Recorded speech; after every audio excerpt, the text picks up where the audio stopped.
Hello दोस्तों, कैसे हैं आप? आशा करता हूँ कि आप अच्छे होंगे।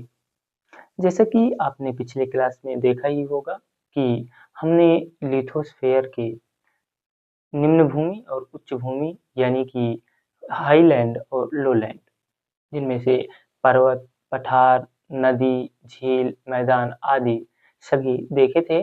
आज उन्हीं की उत्पत्ति से लेकर के जो सिद्धांत हैं, जो प्रिंसिपल्स हैं, वो आज हम देखने वाले हैं।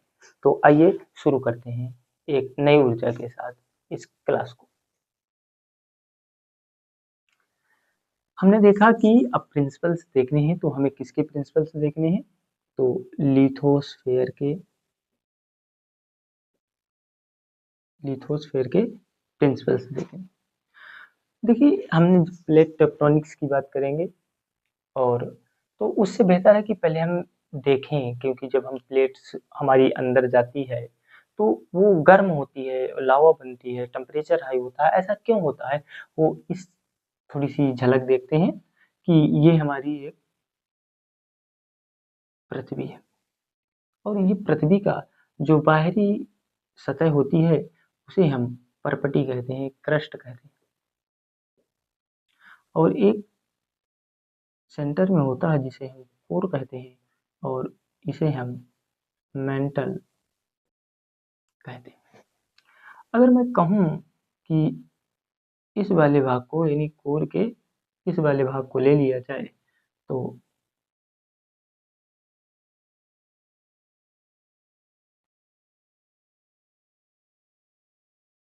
कुछ इस प्रकार से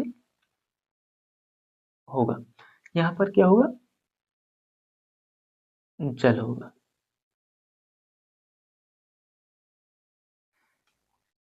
और ये हमारी क्रस्ट होगी। ये हमारा मेंटल और ये हमारा कोर होगा। इसी क्रस्ट में जब आप देखते हैं तो ये वाला भाग इसे हम महाद्वीपीय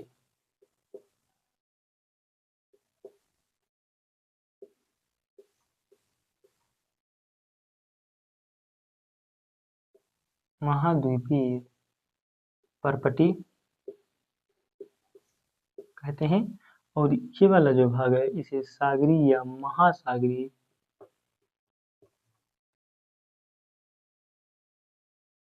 परपटी कहते हैं। आपने देखा होगा कि इस महाद्वीपीय परपटी में आपने इसमें देखा कि आपको महाद्वीप इसी में पढ़ने को मिलेंगे या इसी परपटी से महाद्वीप और द्वीप है और इसी सागर में आपके सागरीय परपटी में ओशन है, सी है। अगर हम देखें तो जो हमारी पृथ्वी है, हमारी पृथ्वी जैसे जैसे अंदर की ओर हम आते हैं यानी कि क्रस्ट से अंदर की ओर आते हैं, कोर की तरफ आते हैं, वैसे वैसे हमारा जो टेम्परेचर है वो क्या होने लगता है? टेम्परेचर बढ़ने लगता है।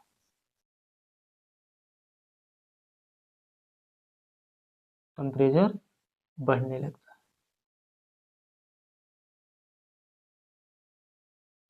हम वहाँ आए तो टेम्परेचर कुछ कम होगा, उससे आए और ज़्यादा होगा और जब कोर में जाएंगे तो और अधिकतम हो जाएगा। जब हम पृथ्वी की सतह से केंद्र की ओर आते हैं तो हमारे जो तापमान है वो बढ़ने लगता है और इसमें हमने एक पॉइंट दे कि 32 मीटर पृथ्वी के क्रस्ट से जब पृथ्वी की सतह से हम कोर की ओर आते हैं तो 32 मीटर चलने पर हम 1 डिग्री सेल्सियस तापमान की वृद्धि करते हैं।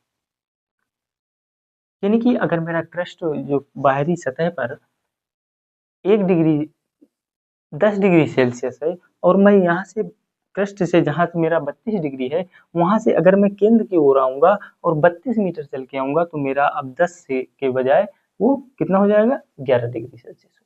यानी कि टेम्परेचर 32 मीटर अंदर गहराई पे जाने पर हमारा जो टेम्परेचर होता है वो 1 डिग्री सेल्सियस की वृद्धि करता है। अगर मैं बात करूं कि जो हमारा कोर और क्रस्ट, ये हमारा कोर और ये हमारा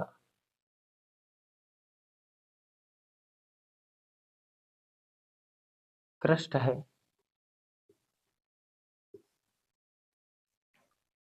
अगर हम कोर से क्रस्ट की दूरी देखें तो कोर और यहाँ क्रस्ट की दूरी देखते हैं तो 6371 किलोमीटर यानी लगभग 6400 किलोमीटर है।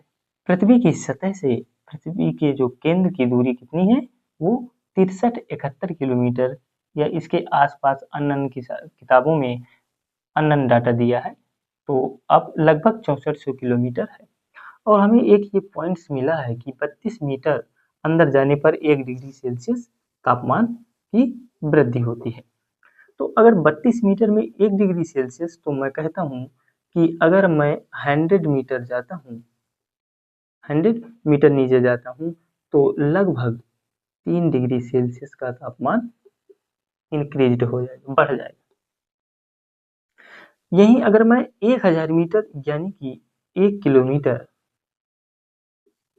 जब अंदर जाऊंगा तो लगभग मेरा जो टेम्परेचर होगा वो 30 डिग्री सेल्सियस बढ़ चुका होगा। यानी 1 किलोमीटर अंदर गहराई में पृथ्वी की सतह से पृथ्वी के केंद्र की ओर 1 किलोमीटर अंदर जाने पर जो 30 डिग्री सेल्सियस का तापमान बढ़ जाता है। अब देखिए, पृथ्वी की सतह से पृथ्वी की कोर की दूरी लगभग 6400 किलोमीटर है और हम 1 किलोमीटर में 30 डिग्री सेल्सियस इंक्रीज करते हैं तो यह लगभग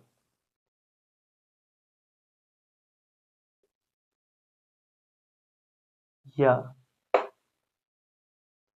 लगभग 2 लाख 2 लाख डिग्री सेल्सियस तापमान हो जाता है।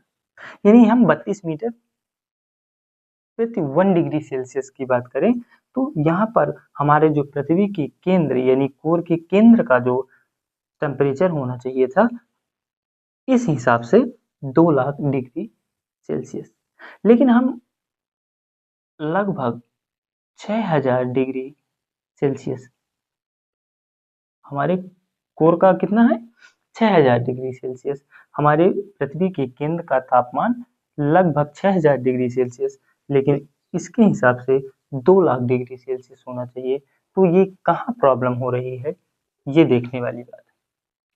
अभी के लिए इतना ही कि हमारी जो पृथ्वी है वो अंदर जाने पर गर्म हो जाती है।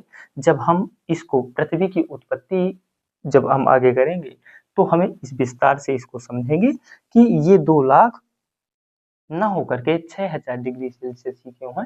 तो यहाँ पर इतना बड़ा प्रभाव कैसे पड़ा टेम्परेचर पर, तो ये टेम्परेचर पर ही नहीं पड़ता प्रभाव, बल्कि यहाँ पर भूकंप की तरंगों पर भी यह प्रभाव डालता है, क्योंकि पृथ्वी की जो आंतरिक संरचना है कुछ वैसी बनी है।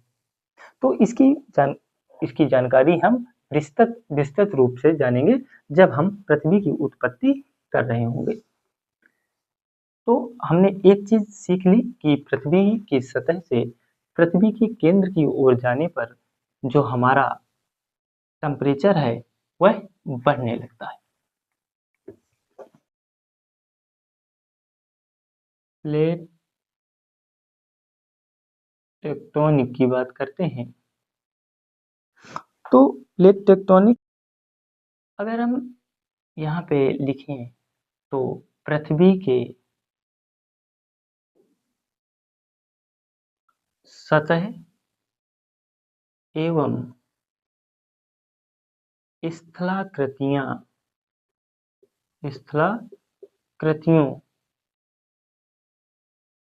में परिवर्तन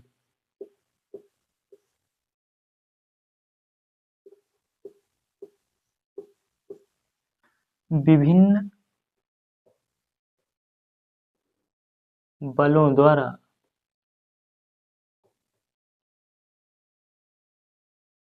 सृजित होता है।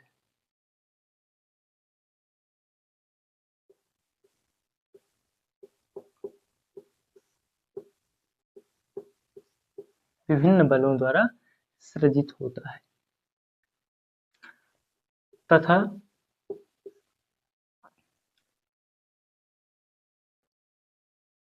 समय के साथ साथ परिवर्तित होता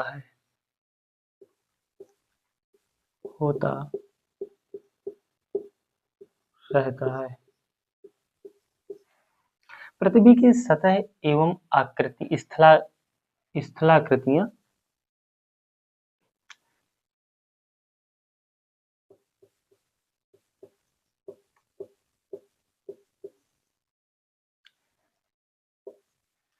पृथ्वी की सतह एवं स्थलाकृतियों में परिवर्तन विभिन्न बलों द्वारा सृजित होता है तथा समय के साथ साथ परिवर्तित होता रहता है। इसकी अगर कारण की बात करें कि ऐसा क्यों होता है, तो आपको जवाब मिलेगा कि इस पर दो बल कार्य कर रहे होते हैं। एक बल जो इंडोजेनेटिक और दूसरा एक्सोजेनेटिक। इसी को हम अंतर्जात बल और इसको हम बाह्य जात बल कहते हैं।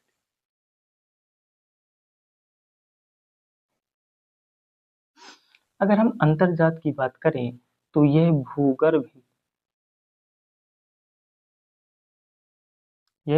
भूगर्भिक प्रक्रियाओं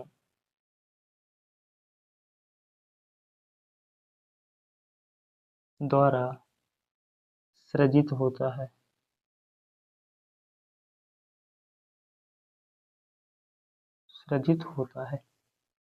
भूगर्भिक प्रक्रियाओं द्वारा सृजित। इसके दो कारण हो सकते हैं, एक ताप और दूसरा तनाव। और इस ताप के बढ़ने पर ज्वालामुखी और इस तनाव के बढ़ने पर भूकंप जैसी घटनाएं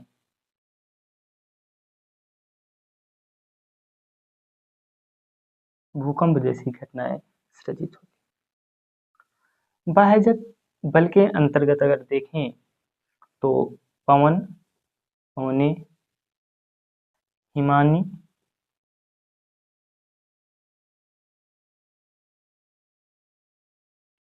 नदियां,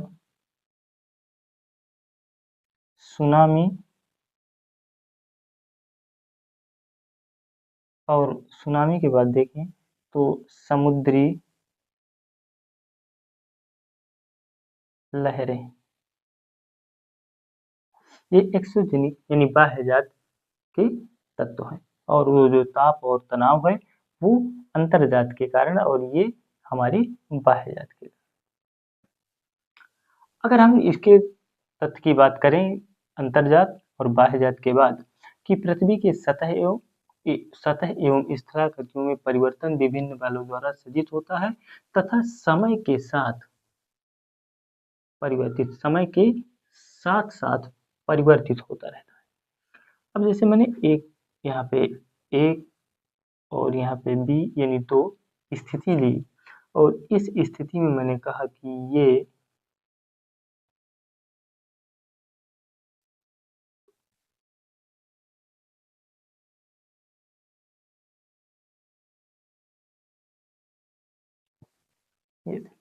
और मैंने इसी को मैंने बी पोजीशंस में दूसरी या बी स्थिति में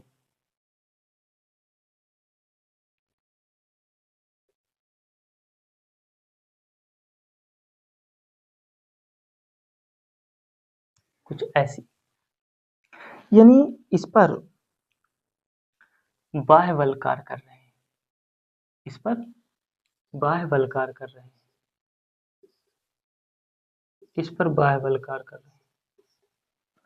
लेकिन इस पर यहाँ से ये सागरी तल में डूबा हुआ क्षेत्र।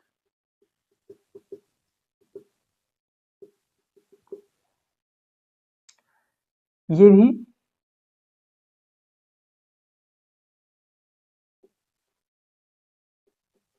सागर में, और ये भाग उठा हुआ। आप देखते हैं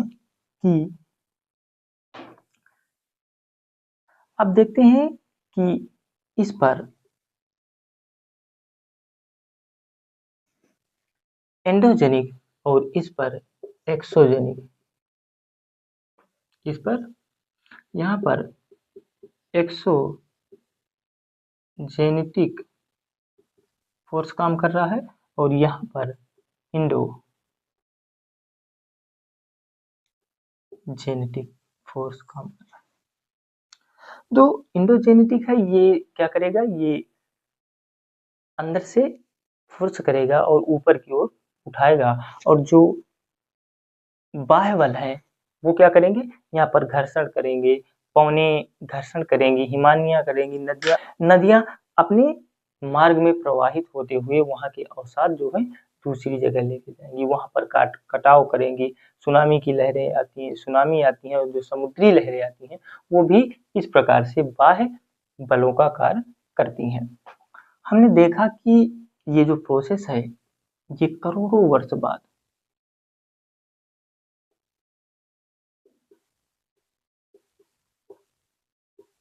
ये करोड़ों वर्ष की बाद की प्रक्रिया है कि यहाँ पर एंडोजेनिक बल काम करता रहा, वहां पर एक्सोजेनिक बल काम करते रहे, और हमने देखा कि जो भाग कल यानी करोड़ों वर्ष पूर्व जलमग्न था, जल से मग्न था, वो आज एक स्थलाकृति के रूप में स्थित है, और जो स्थलाकृति थे वो आज जल में डूबे हुए। तो इस प्रकार से हम कह सकते हैं कि समय के साथ साथ परिवर्तित होता रहेगा क्या, सतह एवं स्थलाकृति। अब हम आगे देखते हैं।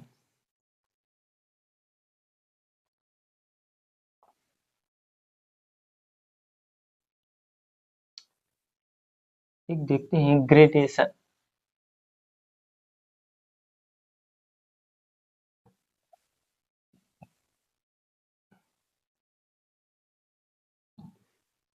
तल संतुलन।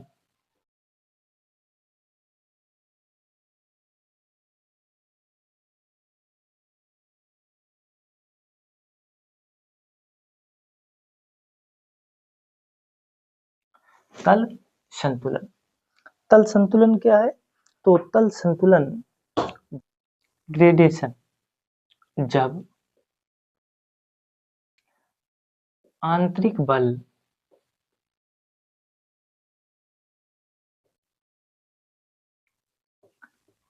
सतही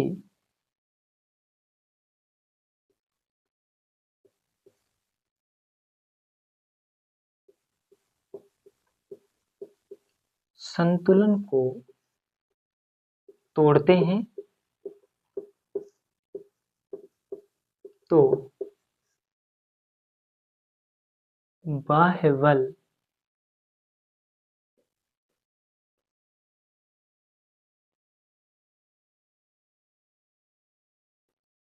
तल संतुलन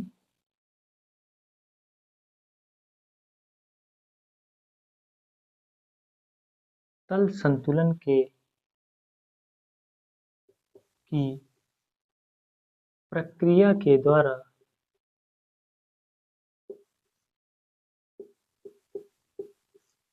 संतुलन को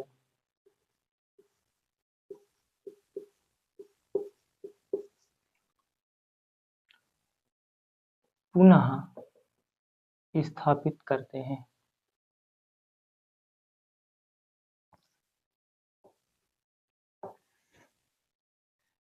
इस पर दो कह सकते हैं। तो जो ग्रेडेशन है, तल संतुलन है, वह दो प्रकार से होता है। एक डिग्रेडेशन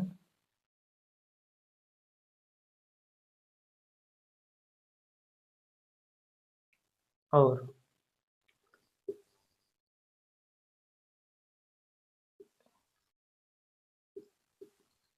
एग्रेडेशन, डिग्रेडेशन और एग्रेडेशन यानी निम्नीकरण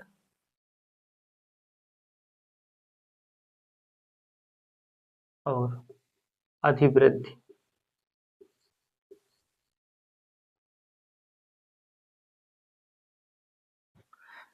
मान लीजिए ये एक पर्वत है,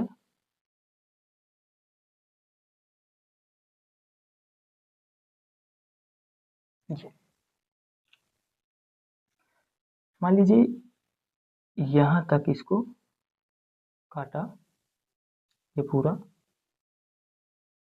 यहाँ पर क्या हुआ, अपर्दन हुआ, बाह्य बलकार किए और इसको काटा। तो जो कटा हुआ भाग है वो नदियों के द्वारा क्या हुआ, यहाँ से आया और यहाँ क्या हो गया, जमा हो गया। बाह्य बलों के कारण इसका कटाव हुआ, पौनों ने घर्षण किया, नदियों ने अपने मार्ग में आए हुए अवसाद को काटा और वो सभी नदियां एक जो है स्थान से दूसरे स्थान पर जाकर के उसे एक डिप्रेशन कर दिया, यानी जमा कर दिया। तो इस जमा हुए क्षेत्र को हम अधिवृद्धि कहते हैं और इन दोनों स्थितियों में यह निम्नीकरण है। अगर हम तल संतुलन की बात करें तो तल संतुलन 3 प्रकार से होता है। तो तल संतुलन की प्रक्रिया की बात करें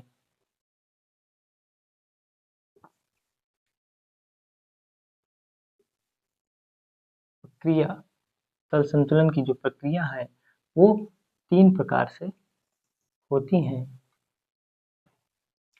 उनमें से पहला आपका होगा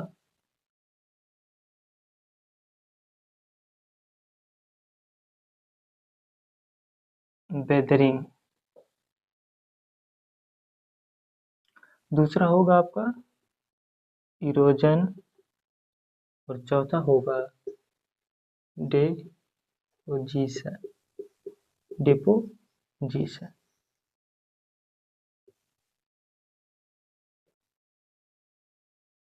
वेदरिंग यानी अपक्षय, इरोजन अपरदन और डिपोजिशन निक्षेपण।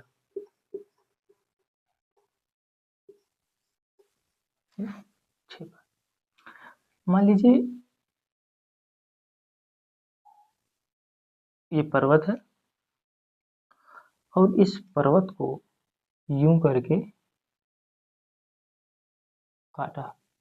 कौन काटा, जो बाह्य बल कारक है, जैसे हिमानियां, पौने, सुनामी, समुद्री लहरें और नदियां। इन्होंने इसको काटा और काटने के बाद एक दूसरी स्थिति अगर देखें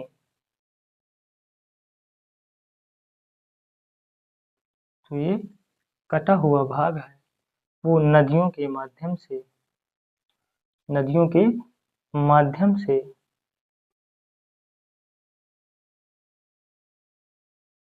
कहीं जाकर के जमा हो जा रहा है।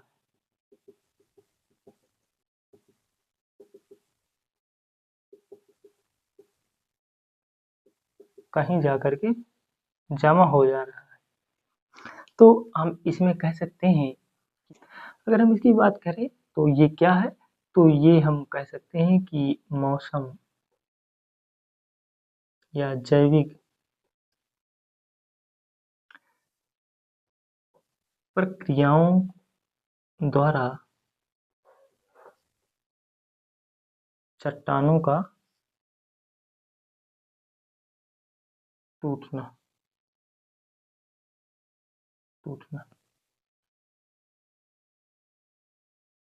अपक्षय कहलाता है। अपरदन क्या कह रहे, तो अवसाद को या अवसाद का स्थानांतरण, यानी अवसाद को एक स्थान से दूसरे स्थान तक पहुंचाना अपरदन कहलाता है। और निक्षेपण क्या कहलाता है? तो अवसाद का जमाव, अवसाद का जमाव निक्षेपण कहलाता है। तो मैं कह सकता हूँ ना कि निक्षेपण यानी ये, यानी जहाँ अवसाद का जमाव हुआ, अपरदन यानी ये जो नदियों के द्वारा ये लाया जा रहा है, और जो मौसमी जैविक प्रक्रियाओं के द्वारा चट्टानों का टूटना यानी अपक्षय।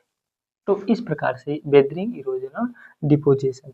तो अपक्षय क्या होता है कि यानी एक पत्थर हो और उस पर जो है मौसम या जैविक प्रक्रियाओं के द्वारा उसको तोड़ा जाए, और फिर उसका जो टूटने के बाद जो अवसाद होता है, वह अवसाद नदियों के माध्यम से, पवनों के माध्यम से, समुद्री लहरों के माध्यम से, जिस माध्यम से वो कहाँ तक जाए, ऐसी जगह तक जाए जहाँ उसको स्थानांतरण मिल जाए, यानी जमाव मिल सके।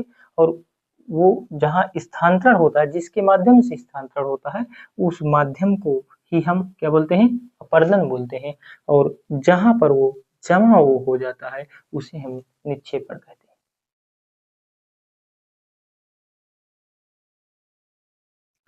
अगर हम इसी के आगे देखें, तो हमने वेदरिंग, इरोजन और डिपोजिशन देखा। तो अब हम देख रहे थे प्लेट टेक्टोनिक। तो हमें देखना पड़ेगा कि जो ये प्लेट टेक्टोनिक्स है में प्लेट क्या है।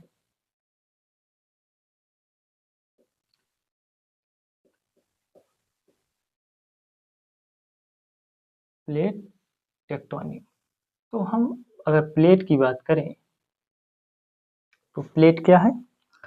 प्लेट ये क्या है? तो स्थल मंडल का, स्थल मंडल का ठोस एवं ठोस एवं विशालतम, विशाल भूखंड, विशाल भूखंड। अगर इन प्लेट की बात करें तो ये क्या होती हैं? चलायमान भी होती हैं। प्लेट्स क्या होती हैं? चलायमान होती हैं, यानी मूव करती हैं। अगर इन प्लेट की स्थिति की बात करें, तो इनकी तीन स्थितियां हो सकती हैं। तो प्लेट की ये जो पहली स्थिति है,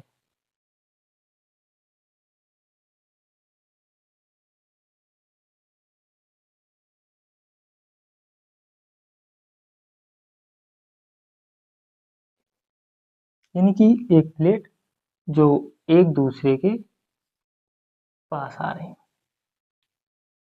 दूसरी स्थिति हो सकती है कि जो प्लेट्स हैं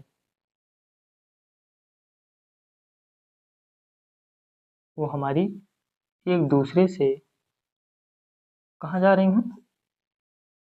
दूर जा रही, एक दूसरे से दूर जा रही हैं।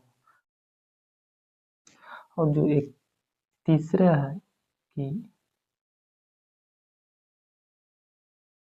एक भूखंड, एक प्लेट इधर,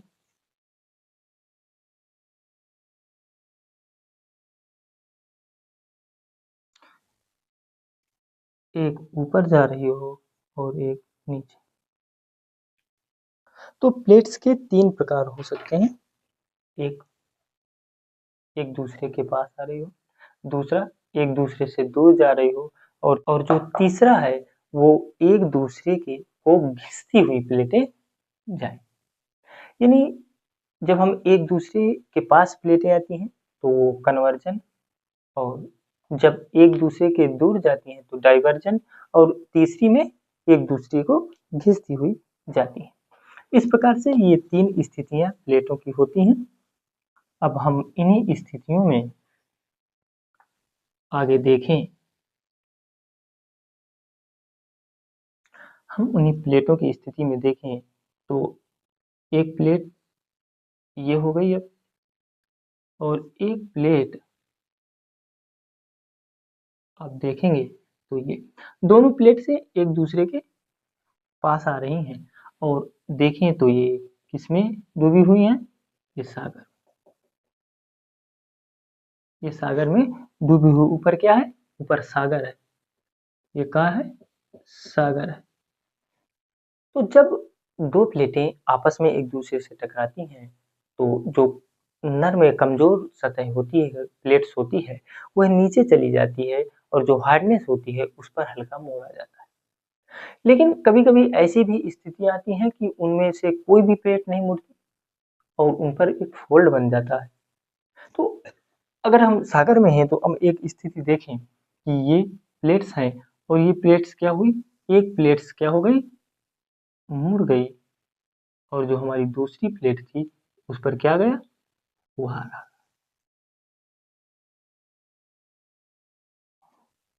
ऐसे करके उभार आ गया। जब यहाँ पे उभार आया होगा तो क्या यहाँ पर क्रैक्स आए होंगे? जब उभार आया होगा तो यहाँ पे तनाव पड़ा होगा तो क्रैक्स आए होंगे। जब आप ही देखते होंगे कि जब आप कोई हार्डनेस वस्तु को तोड़ते हैं तो या तो उस पर क्रैक्स आ जाते हैं या तो चटक जाती है। तो ये भी ऐसा हुआ होगा, या तो यहाँ से चटकी होगी या तो फिर क्रैक्स आ गए होंगे। तो यहाँ पे क्रैक्स आए। अब जब ये अंदर जाएगी तो मैंने भी बताया था कि जब पृथ्वी की सतह से, जब हम परपटी से केंद्र की ओर जाते हैं तो क्या होता है? टेम्परेचर बढ़ने लगता है। तो यहाँ का जो टेम्परेचर है वो बढ़ा होगा। अगर टेम्परेचर बढ़ेगा तो क्या ये प्लेट्स पिघलेगी? बिल्कुल पिघलेगी। तो ये प्लेट्स पिघली। अगर प्लेट्स पिघली तो क्या ये इस प्लेट पिघलने से हमें क्या मिलेगा? तो हमें लावा मिलेगा। लावा मिलेगा, मैग्मा मिलेगा। और ये मैग्मा जब आंतरजनिक जो बल कार्य करते हैं उनके साथ मिलकर के यह ऊपर की ओर अग्रसर होगा। तो ये कहाँ से निकलेगा? ये जो लावा है, जो लावा हमारा ऊपर की ओर जा रहा है वो वहीं से निकलेगा जहां से सतह कमजोर हो। तो हमारी सतह यहीं से, यहाँ पे टेंशन हुआ यानी कि यहाँ पे तनाव पड़ा, क्रैक्स आए और ये अब हमारी सतह कमजोर हो गई और यहीं से ये क्या करेगा? यहीं से निकलेगा और ये निकलता है, ये निकलता है और इस प्रकार से यहाँ पे ज्वालामुखी का उद्गार होता है। ये ज्वालामुखी का उद्गार हो। आपने देखा ही है कि यहाँ पे क्या है? सागर है। ये क्या है? सागर है। यहाँ पे हो गया। जैसे आप देखते हैं तो ये क्या होने लगता है? बढ़ने लगता है। ये बढ़ने लगता है और ये बढ़ता रहता है जब तक ये अंदर लावा होता है, जब तक प्लेट्स हीट होती रहती है ये बढ़ता रहता है, जाता रहता है और इस तरह से ये सागर तल से भी ऊपर, ये जो सागर का जो लेवल है उससे भी ऊपर चला जाता है। ये एक दिन की घटना नहीं है। दो प्लेटों को आपस में टकराना और ये सब कुछ होना एक दिन की घटना नहीं है। करोड़ों वर्ष लग जाते हैं, लाखों वर्ष लग जाते हैं, करोड़ों वर्षों की घटना की कहानी है, करोड़ों वर्ष लग जाते हैं ऐसी स्थितियां आने में। अब हमने एक चीज देखी तो आपने यहाँ पे देखा कि ज्वालामुखी का उद्गार हुआ तो पहला आपने लिख दीजिए ज्वालामुखी। और इस तरह से ये जल के बीच में एक भूखंड दिखने लगा जिसे हम कह देखते हैं क्या? द्वीप, यानी आइसलैंड। आपने दो प्लेटों को आपस में टक्कर हुई, ये दो प्लेटों की टक्कर हुई और एक प्लेट अंदर गई, एक प्लेट मोड़ लिया और उस पर तनाव होने की वजह से उस पर क्रैक्स आए और यह अंदर जाने की वजह से टेम्परेचर अधिक हुआ, प्लेट पिघली, मैग्मा बना और यह मैग्मा धीरे धीरे धीरे ऊपर की ओर आया और जहां से कमजोर सतह थी वहां से वो ऊपर निकल करके सागर का पानी का जो सीमा थी, जो लेवल था उससे ऊपर जा करके निकल गया और एक आइसलैंड का निर्माण कर दिया। तो इससे आपको दो चीजें प्राप्त हो गई, दो चीजें पता चली कि आइसलैंड का निर्माण कैसे होता है और ज्वालामुखी का उद्गार कैसे होता है।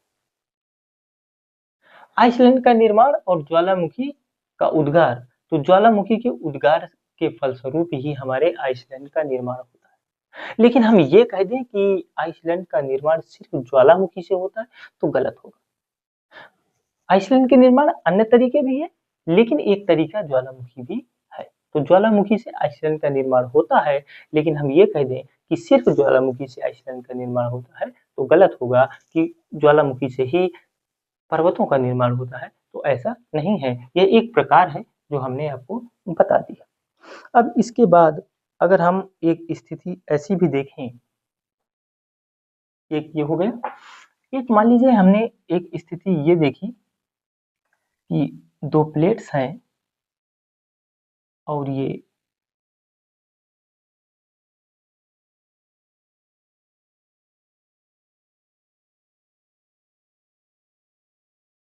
दो प्लेट्स हैं और ये एक दूसरे के पास आ रहे हैं। लेकिन अभी तक हमने देखा ऊपर सागर है, लेकिन हमने इस बार कह दिया कि भाई साहब यहाँ सागर नहीं, मैदान है। अभी सागर था, अब क्या कर दिया हमने, मैदान। तो हमने देखा कि जब ये दोनों आपस में टकराई तो दोनों में फोल्ड आया।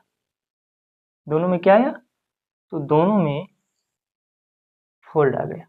अभी हमने देखी थी कि एक प्लेट अंदर गई और दूसरी प्लेट उबार हुई, लेकिन ऐसा भी हो सकता है कि दोनों ना मुड़े, या तो ऐसा भी हो सकता है कि ये दोनों ही अंदर ना जाए, दोनों मुड़ जाए। तो इस स्थिति में क्या हो जाता है, फोल्ड हो जाता है और इस तरह से क्या बन जाता है, कि फोल्ड बन जाता है। और इसी फोल्ड की वजह से इसे हम क्या कहते हैं, फोल्ड। और इस प्रकार से ये जो पर्वत का निर्माण हुआ इसे हम फोल्ड माउंटेन कहते हैं।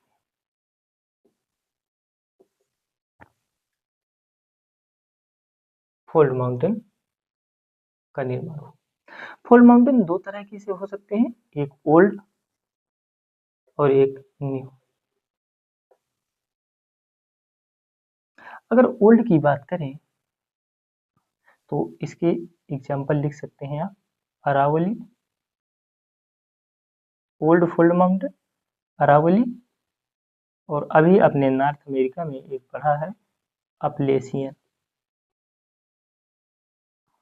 न्यू में भी आपने पढ़ा रॉकी, रॉकीज, कास्केड, कास्केड के बाद आपने कोस्टल। और अब आगे पढ़ने वाले हैं अब दक्षिणी अमेरिका में एंडीज। और अब भारत की बात करें, भारत की बात करें तो भारत में आप लिख लीजिए हिमालय। ये सभी न्यू फोल्ड माउंटेन के उदाहरण है और ये ओल्ड फोल्ड माउंटेन। तो हमने दो चीजें देखी, अब इनका हम एग्जाम्पल भी देखते हैं। तो इसे हटा दें।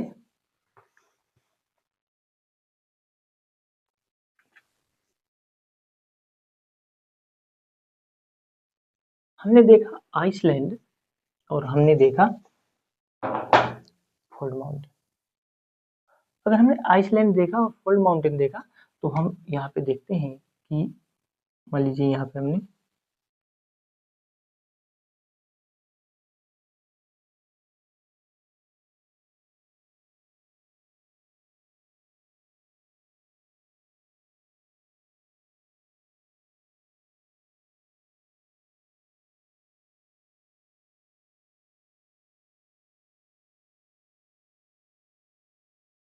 ये हमें यहाँ पे आप कैरेबियन द्वीप बना लीजिए और यहाँ पे अपलेशियन द्वीप। यहाँ पे एक प्लेट का नाम है नॉर्थ अमेरिकन प्लेट। और यहाँ पर एक प्लेट है पैसिफिक पैसिफिक प्लेट यानी प्रशांत महासागरीय प्लेट। यहाँ पे एक नाजका है, कौन सी है? नाजका प्लेट। और यहाँ पे है साउथ अमेरिकन प्लेट। यहीं पे आपकी एक प्लेट है जिसका नाम है कैरेबियन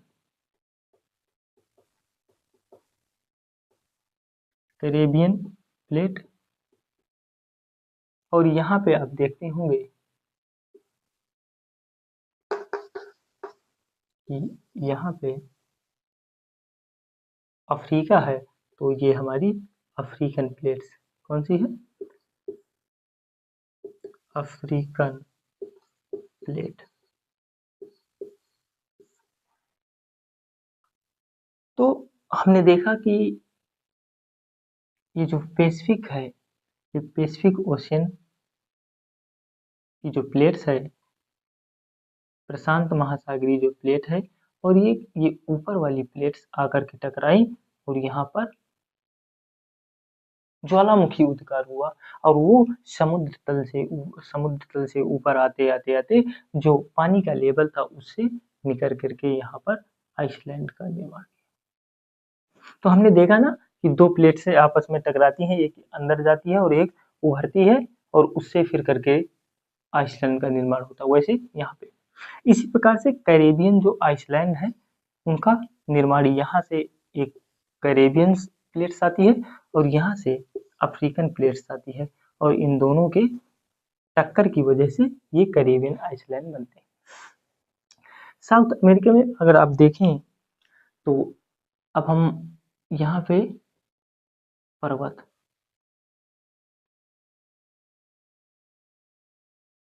यहाँ पे पर्वत श्रेणी, यहाँ पे पर्वत श्रेणी ये नाजका प्लेट्स ऐसे आती है और ये प्लेट्स ऐसे जाती है, और इस प्रकार से यहाँ पे टक्कर होती है और पर्वतों का निर्माण होता है। इसी तरह से यहाँ पे अमेरिकन प्लेट्स और यहाँ पर पैसिफिक प्लेट का जो प्रशांत महासागरीय प्लेट है उनका टक्कर होता है, तो ये सभी पश्चिमी भागों पर जो पर्वत है वो उभरते हैं। तो ये जो और ये है, ये हमारे कौन से हैं? तो ये हमारे अभी न्यू फोल्ड माउंटेन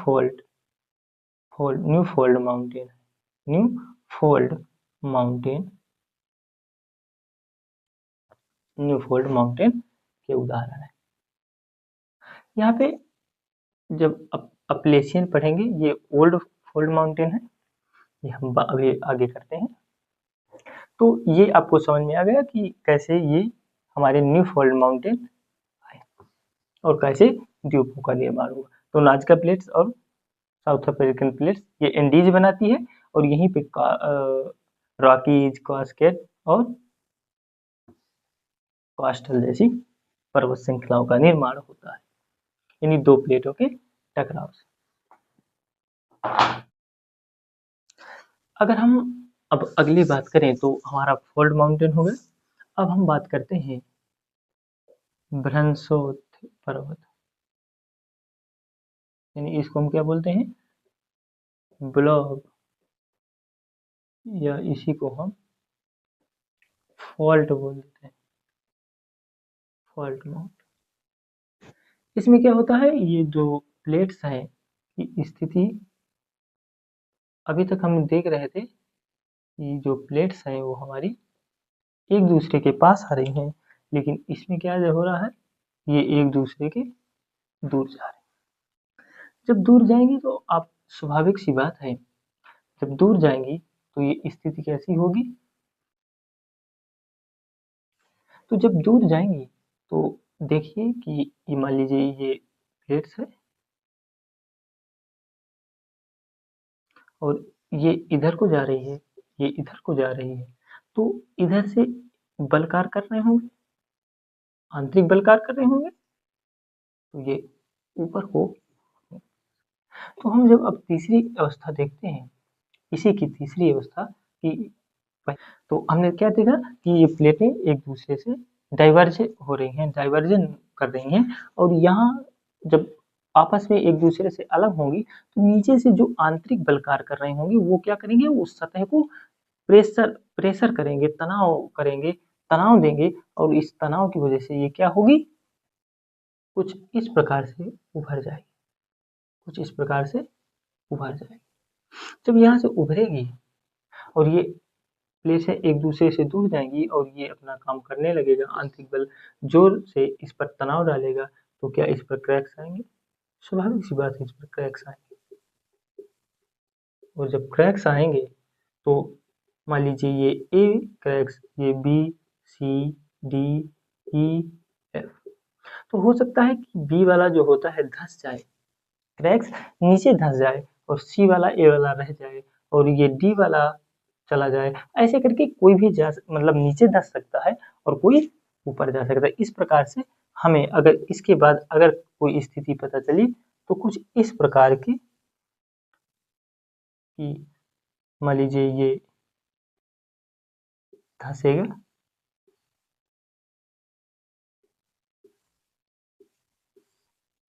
इस प्रकार से पर्वतों का निर्माण हो और इसी को हम क्या बोलते हैं,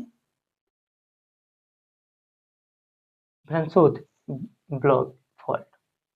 अगर हम इसकी बात करें भ्रंशोथ ब्लॉक की, भ्रंशोथ पर्वत की, तो आप इंडिया इंडिया में आप देखे होंगे कि यहाँ पे एक पहाड़ी, यहाँ पे दो पहाड़ियाँ हैं, एक विंध्याचल और एक सतपुरा, और इन्हीं के बीच से एक नदी जो खंभात की खाड़ी में जाकर गिरती है, वो नदी का नाम क्या है, नर्मदा। और ये सतपुरा और विंध्याचल पर्वतों के बीच से होकर के जाती है, जो रिफ्ट वैली घाटी, जो घाटी है ये कौन सी घाटी है, रिफ्ट वैली घाटी का निर्माण करती है। तो कुछ वैसी ही ये उदाहरण भ्रंशोथ पर्वत का ही उदाहरण कौन सा है हमारा, विंध्याचल पर्वत के जो नर्मदा नदी घाटी का यूज होता है। अगर हम इसकी प्रकृति देखें तो कैसी होगी, तो ये ऐसे करके जाएगा, ऐसे ऐसे और ऐसा कुछ होगा, यानी कहीं धंसा हुआ उभरा, धंसा उभरा, यानी यहाँ पे माउंटेन, यहाँ पे माउंटेन, यहाँ पे माउंटेन, यहाँ पे क्या बनेगा, यहाँ पे वैली घाटी, यहाँ पे वैली घाटी। क्या होता है ना कि ये मान लीजिए अगर इसको अपरदन होगा इसका तो ये कहाँ जाकर जमेगा, यहाँ, यहाँ जमा हो जाएगा, यहाँ जमा होगा तो ये जो मैदान बनेगा, क्या बनेगा, यहाँ पे मैदान बनेगा। और ऐसे भ्रंशोथ पर्वत के जो मैदान होते हैं वो बड़े ही कृषि के लिए उपयोगी होते हैं, क्योंकि यहाँ सबसे ज्यादा उपजाऊ मृदा पाई जाती है। वही हमारी नर्मदा घाटी इसी को दिखाती है। तो अब हम आगे बढ़ते हैं। भ्रंशोथ पर्वत के बाद अगर हम देखें तो आपने देखा होगा कि मान लीजिए यहाँ पे एक लावा है और ये बाहर की ओर आना चाहता है और एक ये सतह है, यहाँ पे जो लगाता है आता है, तो आपको पता है ना कि कोई भी सतह से मैग्मा, कोई भी मैग्मा उस सतह से ही निकल पाता है जहां से ये सतह कमजोर होगी, तो यहाँ पर क्या रही होगी, ये कमजोर होगी, तो ये क्या करेगा, ऐसे करके मैग्मा होता जाएगा, बहुत ज्यादा मैग्मा होगा और ये निकलता रहेगा, सालों निकलता है और धीरे धीरे धीरे धीरे धीरे करके क्या होता है, ठंडा होता है और ठंडा होकर के एक पर्वत का निर्माण करता है। उस स्थिति में ये ज्वालामुखी पर्वत कहलाते हैं, मुखी पर्वत कहलाते हैं। और यहीं पर ये क्रेटर झील का भी निर्माण करते हैं। अगर हम देखें कि मान लीजिए ये एक पहाड़ी है और इस पहाड़ी का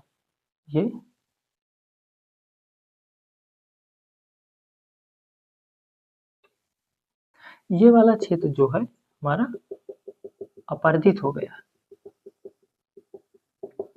अगर मैं यहाँ पे अरावली लिख दूं तो गलत नहीं होगा। अरावली ये कट छट के क्या हो गया है, डिपोजिशन हो गया है उस क्षेत्र का, जो ये था वो कट उठ के कहीं दूसरी जगह उसका अवसाद का स्थानांतरण हो गया है। अब वो पहले ये थी, अगर कहें कि 1.5 अरब साल पहले ये पूरा था, लेकिन आज ये है, आज सिर्फ इतना बचा है। तो ऐसे पर्वतों का, यानी बचे हुए कटे छटे पर्वतों को हम अवशिष्ट पर्वत के नाम से जानते हैं। तो ये अवशिष्ट पर्वत के उदाहरण। तो हमने क्या देखा, हमने ओल्ड फोल्ड माउंटेन देखे, न्यू फोल्ड माउंटेन देखे, यानी फोल्ड माउंटेन देखे, हमने भ्रंशोक पर्वत देखे, हमने ज्वालामुखी पर्वत देखे, हमने अवशिष्ट पर्वत देखे। अब हम समय है पठार देखने का। अब समय है हमारा इस तरह से, तो इस तरह से हमने पर्वतों के निर्माण की बात कर ली कि पर्वतों का निर्माण कैसे हुआ। अब हम पढ़ते हैं प्लेट्यू। प्लेट्यू पढ़ते हैं। तो प्लेट्यू दो होते हैं, एक होता है इंटरमोंट और एक होता है पीडमोंट।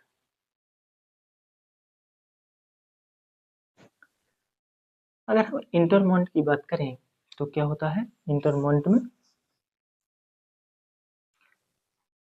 ये दो प्लेट्स हैं,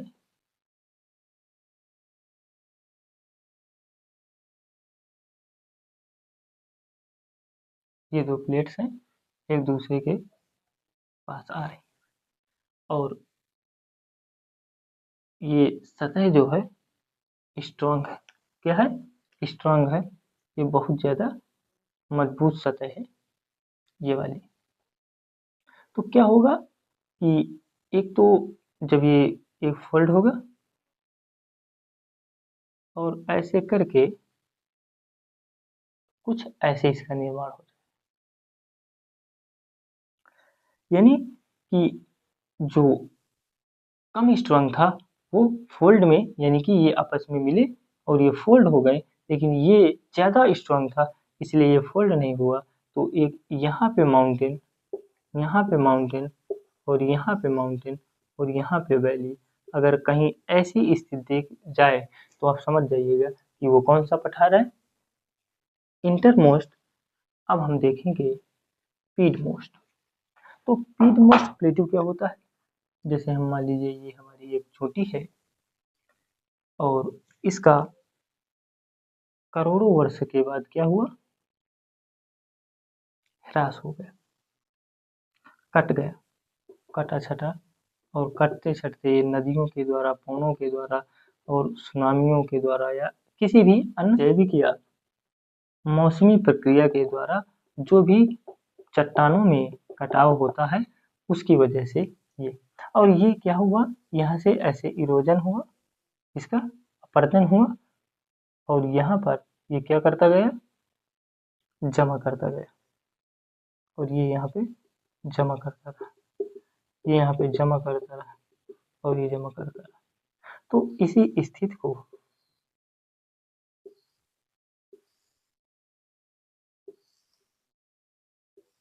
ये, और इसी का कट छट के ये यहाँ पर एक पठार का निर्माण ले लेता है, एक भूखंड का निर्माण लेता है, और इस प्रकार से ये यहाँ पर डिपोजिशन हो जाता है, और इस तरह से एक पीडमोंट प्लेट्यू का निर्माण होता है। अगर मैं इसको अरावली मान लूं और इसे मालवा का पठार, तो मालवा का जो पठार है वो हमारा पीडमोंटिव प्लेट का उदाहरण है, प्लेटू का उदाहरण है, पीडमोंट प्लेटू का उदाहरण है, और अरावली से ही वो बना हुआ। इस प्रकार से हमारे पठार खत्म होते ही दो ही प्रकार थे, दो तरह से पठारों का निर्माण होता है। अब हम लोलैंड की अगर बात करें, हम लोलैंड की अगर बात करें तो लोलैंड में हमारी क्या आ जाती हैं, झील आ जाती है, झील आ जाती है। झील क्या होती हैं, तो ये होती हैं निम्न भूमि में जल से भरे क्षेत्र, जल से भरे क्षेत्र या गर्त, गर्त क्षेत्र क्या कहलाती हैं, झीलें। ये जो झीलें हैं वो हमारी दो प्रकार से हो सकती हैं, एक हमारी नेचुरल और एक man made.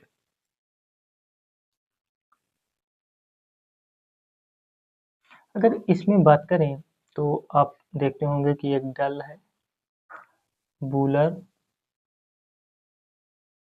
Loktak,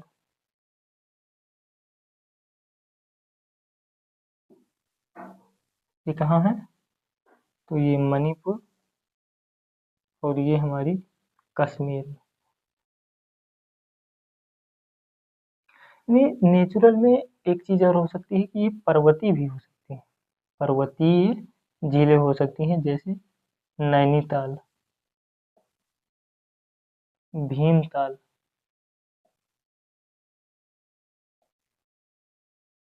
man made में आप लिख सकते हैं जवाहर सागर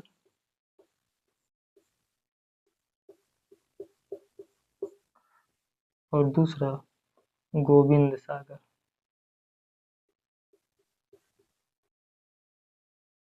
मैन मेड यानी एक आप एक बड़ा बांध बना दीजिए और उस बांध के पीछे एक विशाल जय सैलाब दिखाई दे तो वो हमारा फिर झील का रूप ले लेता है।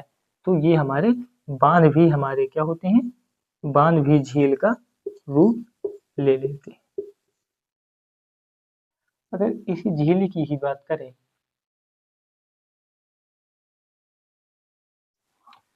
इसमें एक मीठे पानी की झील हो सकती है और एक खारे पानी की झील हो सकती है। तो जी मीठे पानी की होगी वो कहाँ होगी, हिमालयों में होगी, हिमालयों में होगी, यहाँ ग्लेशियर होंगे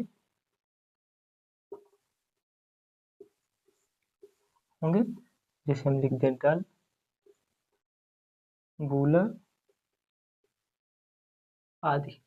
और ये शुष्क क्षेत्र में होंगे, कहाँ होंगे, शुष्क क्षेत्र में होंगे, सांभर।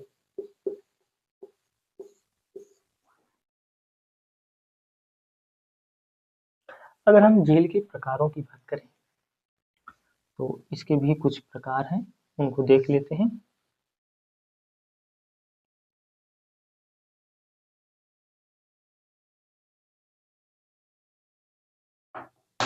अगर हम प्रकार की बात करें झील का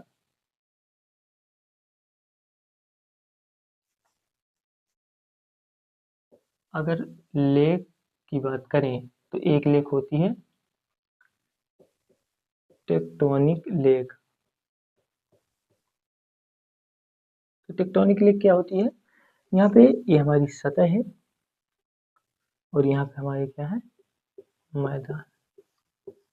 तो मान लीजिए ये हमारी सतह, यह वाली सतह हमारी क्या है, ये कमजोर है, तो ये क्या जाएगी, हो सकता है ये नीचे धंस जाए, और ये जब नीचे धंस जाती है तो अगली स्थिति में कुछ ये ऐसे हो जाता है और यही हमारा पानी जमा हो जाता है और एक झील का निर्माण हो जाता है। इस झील को हम टेक्टोनिक झील कहते हैं। यह टेक्टोनिक झील, अगर इसका बात करें तो ये तांग्यानिका निका क्या, तांग्यानिका कहाँ, अफ्रीका, इसका उदाहरण है जो ये second deepest lake of the world है, second deepest lake of the world. इसके बाद हम अगर देखें क्रिएटर। इसका दूसरा प्रकार देखें तो क्रिएटर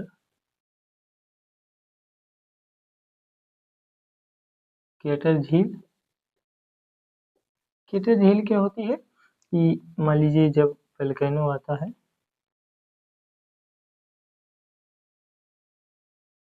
तो उसके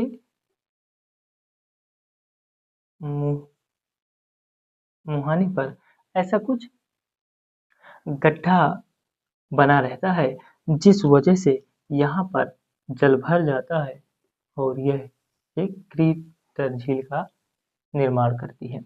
और ऐसी अगर देखें तो हमें टीटीकाका, अगर इसके उदाहरण की बात करें तो टीटीकाका जो साउथ अमेरिका में है। इसके बाद हिमानी झील आती है। हिमानी झील, इसमें क्या था आप दो चीजें देखिए, ये नॉर्थ अमेरिका